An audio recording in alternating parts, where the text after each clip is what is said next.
গাজীপুরের সালাউদ্দিন আইয়ুবী ভাই আমার সরাসরি দায়িত্বশীল ছিলেন, ঢাকা কলেজে আমি পড়াশোনা করেছি।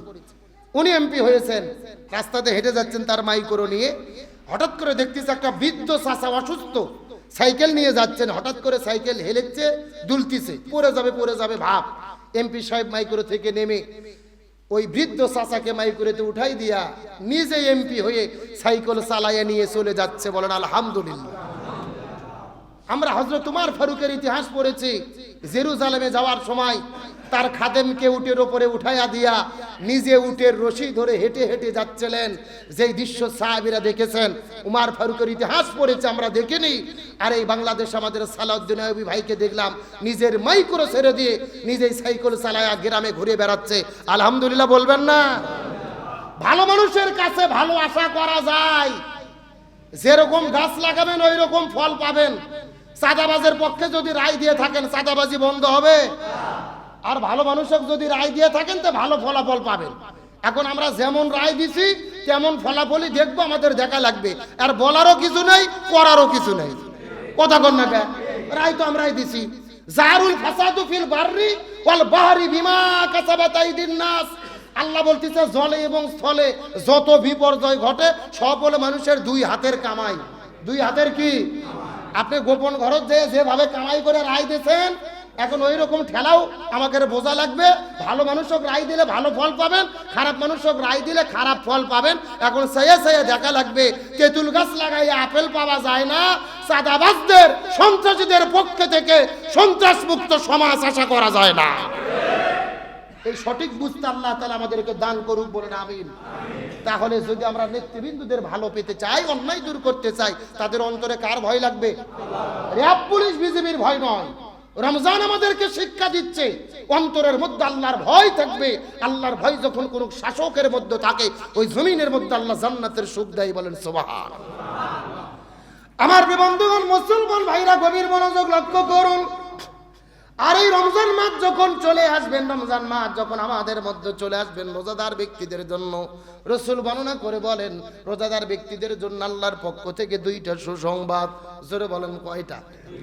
এক নম্বর হলেন ইনদাল ফিতরি, ইফতার করার সময়। সারাদিন রমজান মাসে রোজা রেখে ইফতারকে সঙ্গে করে নিয়ে আপনি যখন ইফতারের সামনে দাঁড়িয়ে যান, আপনার অন্তরের মধ্যে যেই অনুভূতি, আপনি যেই আনন্দের সাথে বসে থাকেন, যেই লোকটা রোজা থাকে না এই লোকগুলো কি সেই রকম আনন্দ পায়? ইফতার করার যে একটা আনন্দ আছে ভাই, যারা রোজা থাকে না, মনে করেন যারা থাকে না বাদ দেন, আমরা তো সবাই থাকি আলহামদুলিল্লাহ। যেই দিন আপনি অসুস্থ হয়েছেন, হয়তো বা কোনো কারণে ডাক্তার বলছে রোজা ভাঙতে, আপনি বিপদত পড়ে দুপুরবেলা রোজা ভেঙে পানি দিয়ে ওষুধ খাইছেন, তেমন কিছু খাননি, রোজা ভাঙছেন।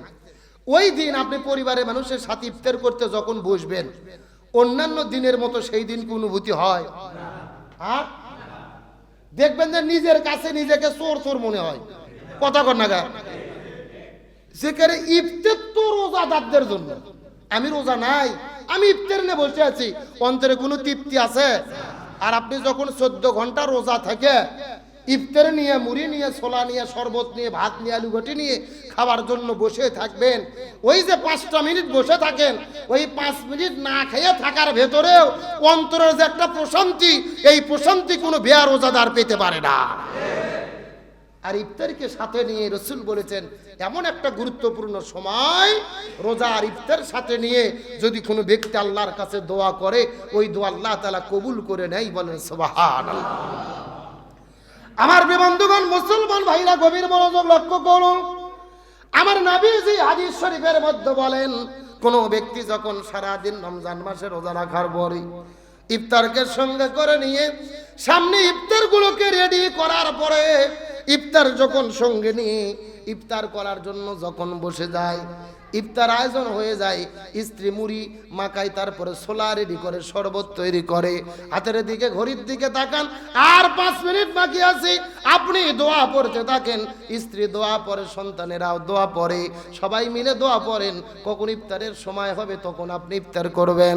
এই রকম চলতে থাকে।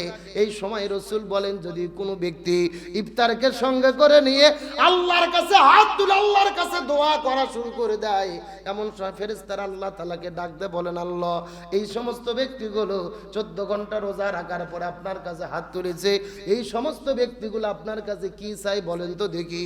আল্লাহ বলে, ফেরেশতারা এই ব্যক্তিগুলোর এই দৃশ্য দেখার পরে আমার কুদরতি মনের মধ্যে বড় আনন্দ লেগে গেছে। আমি যখন হযরত আদম আলাইহিস সালামকে সৃষ্টি করতে চেয়েছিলাম তখন তোমরা বলেছিলে মানুষ সৃষ্টি করার কোনো দরকার নাই। ওই যে ক্বালা রাব্বুকা লিল মালাইকাতি ইন্নী জাইলুম ফিল আরদি খলিফা, আল্লাহ ফেরেশতাদেরকে বললেন দুনিয়ার মধ্যে আমি খলিফা প্রেরণ করতে চাই। ফেরেশতারা বললেন, আল্লাহ এই দুনিয়ার মধ্যে আপনি কি এমন প্রেরণ করবেন যারা দুনিয়ার মধ্যে ঝগড়াবাটি করবে, অশান্তি তৈরি করবে, হানাহানি করবে, কাটাকাটি করবে। আল্লাহ ডাকতে বলেন কি করব? ফেরেশতা বললেন খবরদার এদেরকে সৃষ্টি করার কোনো দরকার নাই। আল্লাহ তখন বলেছিলেন ইন্নী আলামু মা লা তা'লামুন, আমি আল্লাহ যা জানি তোমরা তা জানো না। এ ফেরেশতা মনোযোগ দিয়ে শুনে নাও, সেই সময় তোমাদের বলেছিলাম আমি যা জানি তোমরা তা জানো না। আর আমি আল্লাহ কি জানি দেখো, এই যে আমার হাজারো লক্ষ লক্ষ ব্যক্তি তাদের সামনে কত সুন্দর ইফতার রয়েছে, কত সুন্দর ছোলা রয়েছে, কত সুন্দর শরবত রয়েছে, তারপরেও খায় না। না খেয়ে তারা 2 মিনিট আগে ইফতারের সামনে বসে আছে, 1 মিনিট আগেও ইফতার করে না, 1 সেকেন্ড আগেও ইফতার করে না। আল্লাহ ডাকতে বলেন ফেরেশতারা খোঁজ নিয়ে দেখো তো দেখি আমার বান্দারা কি চায়। হাজার লক্ষ ফেরেশতারা আল্লাহর পক্ষ থেকে এই জমিনের মধ্যে আগমন করেন, ইফতারের আগে মানুষদেরকে ডাকা শুরু করে দেয়, তোমরা সারা দিন আল্লাহর সন্তুষ্টির জন্য রোজা পালন করলে আল্লাহর কাছে প্রার্থনা করো, কি আল্লাহর কাছে চাও, বল আল্লাহ তোমাদের চাওয়া পূর্ণ করবে। কার সন্তান নাই আল্লাহর কাছে চাও, আল্লাহ তাআলা তাকে সন্তান দান করবেন। কার রিজিকের দরকার আল্লাহর কাছে দোয়া করো, আল্লাহ রিজিকের ব্যবস্থা করে দেবেন। কেউ অসুস্থ আল্লাহর কাছে দোয়া করো, আল্লাহ তাআলা সুস্থ করে দেবেন।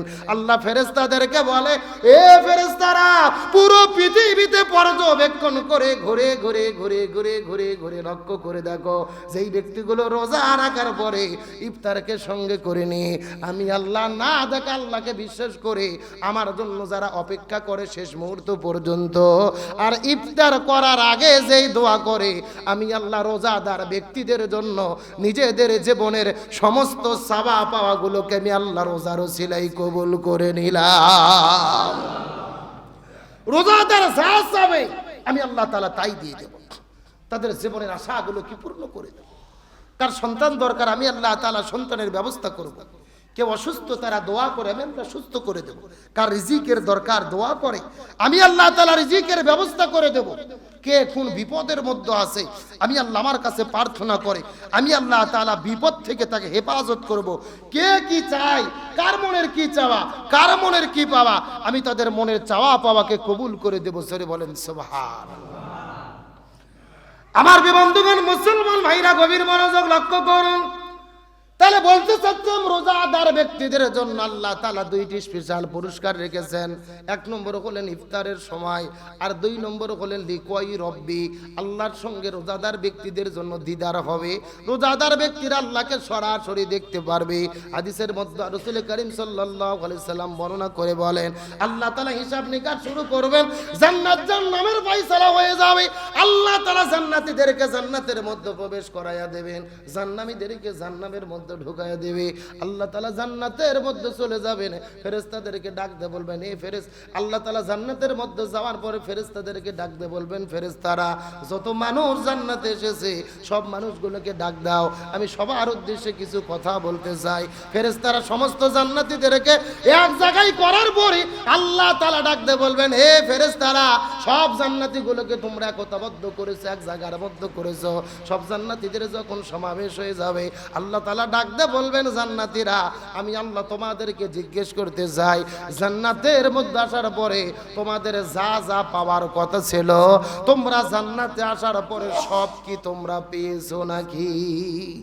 আল্লাহ জান্নাতীদের জিজ্ঞেস করবে, আমি তোমাদের ওয়াদা করেছিলাম যে জান্নাতে তোমরা এই পাবে, এখন জান্নাতে আসার পরে আমি যা ওয়াদা করেছিলাম তা কি তোমরা জান্নাতের মধ্যে পাইছো? কিছু জান্নাতি গুলো ডেকে বলবেন, আল্লাহ আমরা জান্নাতে আসার পরে মনের চাওয়া পাওয়া পূর্ণ হয়ে গেছেন। আপনি আল্লাহ বলেছিলেন জান্নাতের মধ্যে যা চাবো তাই পাবো। আমরা যখন ফল খাইতে চাই মনে মনে পরিকল্পনা করি ফল খাবো, আপেল খাইতে মন চাইতে দেরি, কিন্তু মুখের কাছে আপেল আসতে দেরি হয় না। আমার মন চাই শরবত খাবো, শরবতের গিলাস আসতে দেরি হয় না। মন চাই মধু খাবো, মধু আসতে দেরি হয় না। মন চাই যেটা খাবো সঙ্গে সঙ্গে সেটা আমাদের মুখের কাছে চলে আসে। জান্নাতে যত নিয়ামত আপনি দিয়েছেন মনে পরিকল্পনা হতে দেরি, কিন্তু আমাদের মুখের কাছে আসতে তো দেরি হয় না। কিছু জান্নাতীরা বলবেন, আল্লাহ আপনি আপনার ওয়াদাকে পূর্ণ করেছেন, আমাদের জীবন সার্থক, আমরা ধন্য হয়ে গেছি। কিন্তু কিছু রোজাদার দাঁড়িয়ে বলবেন, আল্লাহ এরা তো সব কিছু পাইলো কিন্তু আমরা তো সব কিছু পাই নাই। আমরা তুমি আল্লাহ তোমাকে না দেখে, তুমি আল্লাহ তোমাকে না দেখে 14 ঘন্টা 15 ঘন্টা পর্যন্ত রমজান মাসে রোজা পালন করেছি। ঘরের মধ্যে তৃষ্ণার্ত অবস্থায় ছিলাম, ফ্রিজের মধ্যে ঠান্ডা পানি ছিল খাই নাই, ঘরের মধ্যে খাবার ছিল খাই নাই, হালাল স্ত্রী ছিল, ইচ্ছে করলে তার সঙ্গে মিলামেশা মহব্বত করতে পারতাম, কিন্তু স্ত্রীর সঙ্গে প্রেম ভালোবাসা মহব্বত করি নাই। এই যে তুমি আল্লাহ তোমার হুকুম মেনে এই যে দুনিয়ার ভেতরে রোজা পালন করতে গিয়ে তুমি আল্লাহ তোমাকে না দেখে এত কিছু করলাম, জান্নাতের মধ্যে এসেছি, জান্নাতের মধ্যে সব কিছু তো পাইলাম, কিন্তু তুমি আল্লাহ তোমাকেই তো দেখতে পেলাম না। প্রশ্নটাকে আপনারা বুঝতে পারছেন যে জান্নাতের মধ্যে তো সবই পাইলাম, ফল পাইলাম, আপেল পাইলাম, নহর পাইলাম, দুধ পাইলাম, মধু পাইলাম, কিন্তু যে আল্লাহ তোমাকে না দেখে আমরা ভয় করে রোজা রেখেছি, আপনাকে আল্লাহ দেখছেন নাকি? সরাসরি দেখা যায়? তাহলে আমরা যে ইমান এনেছি সেটা তো গয়ব, অদৃশ্য আল্লাহর প্রতি আমরা ইমান গ্রহণ করেছি। আল্লাহর ক্ষমতা দেখা যায়, আল্লাহর পাওয়ার দেখা যায়, আল্লাহর নিয়ামত দেখা যায়, কিন্তু আল্লাহ কি দেখা যায়? তাহলে 14 ঘন্টা আমরা রোজা রাখলাম, ঘরের মধ্যে পানি খাইলাম না, খাবার আছে খাইলাম না, স্ত্রীর সঙ্গে প্রেম ভালোবাসা মহব্বত করলাম না, তুমি আল্লাহ না দেখা আল্লাহকে দেখে এত ইবাদত বন্দেগী করলাম, তুমি আল্লাহ তোমাকেই তো দেখতে পারলাম না, তাহলে আমাদের রোজা থাকার সার্থকতা কি হলেন?